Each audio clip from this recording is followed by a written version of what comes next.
जी दोस्तों नमस्कार, मैं सौरभ आपका स्वागत करता हूं वाईफाई क्विज गुरुकुल के अपने इस यूट्यूब चैनल पर। आज के इस अंक में हम लोग 16 दिसंबर 2025 के जो डेली करंट अफेयर्स जो सेशन है ना उसको हम लोग तैयार करेंगे 16 दिसंबर को। चलिए शुरू करते हैं। इटली की राष्ट्रीय रसोई को किस सूची में, यूनेस्को द्वारा किस सूची में मुख्य रूप से शामिल किया गया है? तो यह अमूर्त सांस्कृतिक धरोहर इसी सूची में शामिल किया गया है। और साथ साथ में इटली जो है ना एक तरह से पहला देश बना है जिसकी पूरी रसोई को राष्ट्रीय मतलब पारंपरिक भोजन है, उसमें व्यंजन है, राष्ट्रीय उत्पाद है, इन सबों को उसमें शामिल किया गया है। तो इस चीज़ को हमेशा ध्यान रखिए। और जितने सारे क्वेश्चन बन सकते हैं ना सभी प्रश्नों को समाहित कर लिया गया। आप इस वीडियो को अगर देख लेते हैं ना तो परीक्षा में करंट अफेयर से संबंधित अधिकतर मैक्सिमम प्रश्न यहीं से छपते हुए आपको दिखाई देंगे, इसलिए लगातार वीडियो में बने रहिए। इटली पहला देश है जिसकी क्या यूनेस्को की राष्ट्रीय अमूर्त धरोहर सूची में शामिल किया गया। क्या तो अभी तुरंत हम उसमें जिक्र कर दिए हैं। तो उसमें क्या हो जाएगा आपका राष्ट्रीय रसोई, किसको दिया गया था? राष्ट्रीय रसोई को इसमें शामिल कर लिया गया है। अगला क्वेश्चन है हनुक्का फेस्टिवल कितने दिनों का होता है? हनुक्का फेस्टिवल, यह हनुक्का फेस्टिवल मुख्य रूप से 8 दिनों का होता है। और यह जो है ना फेस्टिवल 8 दिनों का एक प्रकार का लाइट फेस्टिवल, 8 दिनों का लाइट फेस्टिवल है। यह लाइट फेस्टिवल 8 दिनों का, और जो कि लगभग 165 ईसा पूर्व के आसपास जो है ना यहूदी विद्रोह के याद में यह मनाया जाता है। ब्रॉन्डी हमला किस फेस्टिवल के दौरान हुआ था? ब्रॉन्डी हमला, यह जो है फेस्टिवल जो है यह फेस्टिवल था हनुक्का फेस्टिवल के दौरान ही ब्रॉन्डी हमला हुआ था। और यह कब हुआ था? 14 दिसंबर के दिन में हुआ था। 14 दिसंबर 2025 को ऑस्ट्रेलिया में यह चीज़ हुआ था। कहाँ पे? ऑस्ट्रेलिया में हुआ था, जिसमें कि 15 यहूदी मारे गए थे। आरनाट कैपिटल पासपोर्ट इंडेक्स 2025 में भारत की रैंक क्या है? इसमें भारत की रैंक पूछा जा रहा है। तो इसमें भारत की रैंक क्या भी है? तो इस पासपोर्ट में 67वीं रैंक है इसमें। और अगर इस अरनाट आर्टर्न कैपिटल पासपोर्ट की अगर बात करें ना तो इसमें अगर भारत की 13वीं सदी जैसी स्वतंत्रता इसमें दिखाया गया है। आरनाट पासपोर्ट इंडेक्स में टॉप पर कौन सा देश है? टॉप पर जो मुख्य रूप से देश है तो वह है टॉप पर जो देश है वह है United state of America top पर देश है। और अगर वहीं पे भारत की बात करते हैं तो भारत का रैंक क्या है? तो 67वें रैंक पे भारत है। UNEA 7 का आयोजन कहाँ हुआ था? इन्वायरमेंट प्रोग्राम है तो वो इसका आयोजन कहाँ पे हुआ था? तो केन्या के नैरोबी में हुआ था। कब हुआ था? 8 से लेकर के 12 दिसंबर के बीच में केन्या के नैरोबी में इसका आयोजन किया गया था। उसके बाद अगला प्रश्न देखते हैं।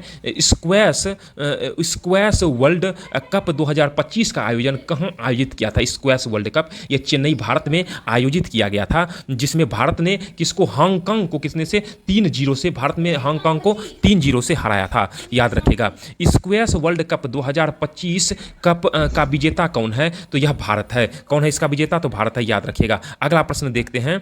चिली की राजधानी क्या है? चिली की राजधानी अगर मतलब चिली की राजधानी की अगर बात करते हैं ना, हल्ला करिए। चिली के नए राष्ट्रपति कौन चुने गए? चिली के नए राष्ट्रपति की अगर बात किया जाए ना तो है कौन है? Jones Antonio Cast. कौन है? जोन्स एंटोनियो कास्ट चिली के नए राष्ट्रपति हैं। और अगर चिली की राजधानी पूछेगा तो याद रखिएगा सैंटियागो। तो यह जो अगर आप तैयार कर लेते हैं तो मैक्सिमम प्रश्न आपके यहीं से देखने के लिए मिलेंगे। उसके बाद अगला प्रश्न देखते हैं। भारत के नए चीफ इंफॉर्मेशन कमिश्नर कौन है? चीफ इंफॉर्मेशन कमिश्नर भारत के नए कौन बने? तो राजकुमार गोयल। कौन है? राजकुमार गोयल भारत के नए चीफ इंफॉर्मेशन कमिश्नर बने, जो कि आईएएस हैं और आईएएस हैं। और ये केवे आईएएस हैं, 13वें आईएएस हैं। कौन केवे? 13वें आईएएस हैं, 13वें हैं। उसके बाद अगला प्रश्न हम देखते हैं। CIC की नियुक्ति कौन करता है? तो CIC की नियुक्ति कौन करता है? तो यह नियुक्ति जितने हैं वह राष्ट्रपति के द्वारा, कमेटी की सिफारिश पर राष्ट्रपति के द्वारा किया जाता है। अगला प्रश्न देखते हैं। ग्लोबल AI वाइब्रेंसी रैंकिंग 2025 में भारत की रैंक क्या है? तो इसमें भारत की रैंक मुख्य रूप से कितनी है? ग्लोबल AI वाइब्रेंसी में भारत की रैंक है 3री। क्या भी है? 3री है। और पहले स्थान पर कौन सा है? तो पहले स्थान पर चीन है। कौन सा है पहले स्थान पर? पहले स्थान पर चीन का नंबर है, याद रखेगा। और भारत 3रे है। अगला प्रश्न देखते हैं। ग्लोबल AI वाइब्रेंसी रैंकिंग किस यूनिवर्सिटी द्वारा जारी किया जाता है? तो यह स्टैनफोर्ड यूनिवर्सिटी के द्वारा जारी किया जाता है। स्टैनफोर्ड यूनिवर्सिटी के द्वारा यह क्या कहता है? जारी किया जाता है। अगला प्रश्न देखते हैं। उत्तराखंड में लॉन्च किया गया पोर्टल कौन सा है? उत्तराखंड में लॉन्च किया गया पोर्टल का नाम कौन सा है? तो नया लॉन्च किया गया है वह है मेरी योजना। कौन सा पोर्टल लॉन्च किया गया? मेरी योजना। और वहाँ के मतलब धामी सरकार ने इस चीज़ को लॉन्च किया है। अगला, मेरी योजना अगर पोर्टल, इसका मुख्य उद्देश्य क्या है? मेरी योजना पोर्टल का मुख्य उद्देश्य है केंद्र और राज्य योजनाओं का यूनिफाइड प्लेटफॉर्म है। क्या है? केंद्र राज्य योजनाओं का यूनिफाइड, यह एक प्रकार का प्लेटफॉर्म है। अगला प्रश्न देखते हैं कि इंश्योरेंस सेक्टर में कैबिनेट ने कितना प्रतिशत FDI मंजूर किया है? इंश्योरेंस में तो 100% FDI किया है, मतलब बीमा में, और इसका मतलब सबका बीमा सबकी रक्षा बिल के नाम से 100% कवरेज दिया गया है। इंश्योरेंस FDI पहले कितना परसेंट था? तो पहले था 74% और वर्तमान में कितना हो गया है? 100% हो गया है। अगला देखिए, हनुक्का फेस्टिवल का ऐतिहासिक महत्व क्या है? हनुक्का फेस्टिवल का ऐतिहासिक महत्व क्या है? तो 165 ईसा पूर्व यहूदियों का विद्रोह हुआ था, यह है यहाँ का ऐतिहासिक महत्व है। 165 ईसा पूर्व हुआ था। यह सीरियन ग्रीक के शासक के खिलाफ यह चीज़ हुआ था, ग्रीक का शासक था उसके खिलाफ हुआ था।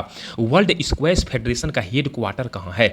वर्ल्ड स्क्वैश फेडरेशन का हेड क्वार्टर वह है हेस्टिंग्स, इंग्लैंड में। कहाँ पे है? वह हेस्टिंग्स, इंग्लैंड में। इसकी स्थापना कहाँ पे किया गया? इसकी स्थापना 1967 में किया गया था।